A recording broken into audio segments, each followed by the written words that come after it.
আমরা কিন্তু যে পুলিশ পাঠাচ্ছি এই ধরতে হবে, আমরা পুলিশ অ্যারেস্ট করছে, জেল হচ্ছে, তারপরে কারো ফাঁসি হবে, এত কিছু প্রয়োজন কি থাকে যদি আমরা কোয়ালিটি সম্পন্ন সন্তান পৃথিবীতে আনার জন্য আপ্রাণ চেষ্টা করি। আমরা যদি আপ্রাণ চেষ্টা করি যে ভালো সন্তান পৃথিবীতে আসুক, তবে এই যে মানে মানে নেচারটা খারাপ, মানুষের খারাপ নেচারের মানুষ যে তৈরি হয়ে যাচ্ছে, এটা মানুষের দ্বারাতেই তো হচ্ছে। হঠাৎ তো মহাকাশ থেকে আসেনি যে একটা মানুষ তৈরি হয়েছে এখানে আর্জি করে হত্যাকাণ্ড ঘটালো, সে তো মহাকাশ থেকে সৃষ্টি করার লোক নয়। এই সমাজে সভ্য জাতির মধ্যে তার কোয়ালিটিটা এমন এসে গেছে।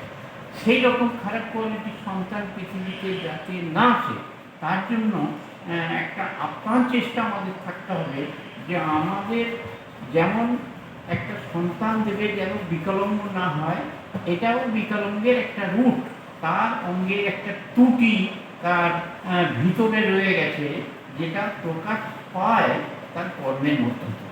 তার সেই কর্মটা সবাই কিন্তু এই কাজ করতে পারে না।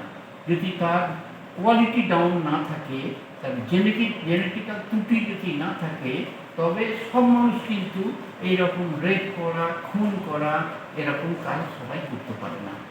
আর তার গুণগত একটা জায়গায় থাকতে হবে যে তার ভেতরে এরকম একটা কোয়ালিটি রয়ে গেছে, তা সেটা তার পিতামাতার কাছ থেকেই পেয়েছে।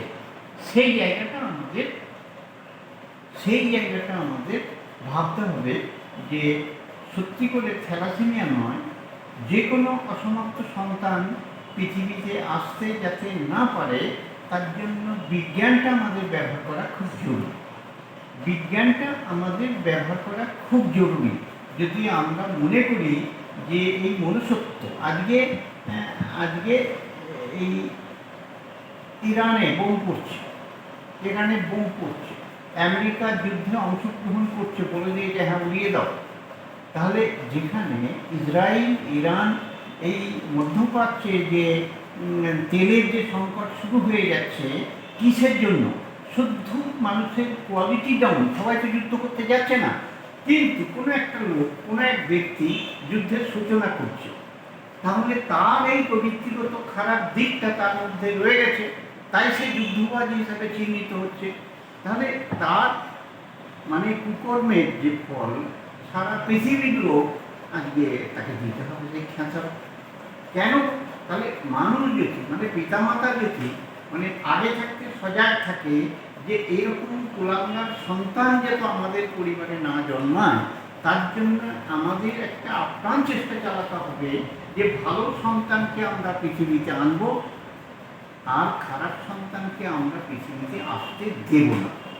তাহলে এই আজকের তৃতীয় বিশ্বযুদ্ধের খবর আমাদের শুনতে হতো না। তাহলে প্রথম বিশ্বযুদ্ধ গেছে, ওরকম হিটলার, দ্বিতীয় বিশ্বযুদ্ধে এই স্টালিন, এই সমস্ত লোকেরা কেউ প্রতিরোধ করেছে, কেউ প্রাণ গেছে। তাই এই যে খারাপ লোকেদের যে সংমিশ্রণে এই দুটো বিশ্বযুদ্ধ চলে গেছে, এরপর এখন এতদিন মানুষ সময় পেয়েছে, তারপরেও বিশ্বযুদ্ধ লেগে যাওয়ার একটা সম্ভাবনা আছে। তাই এটা আমাদের না জানার জন্য যে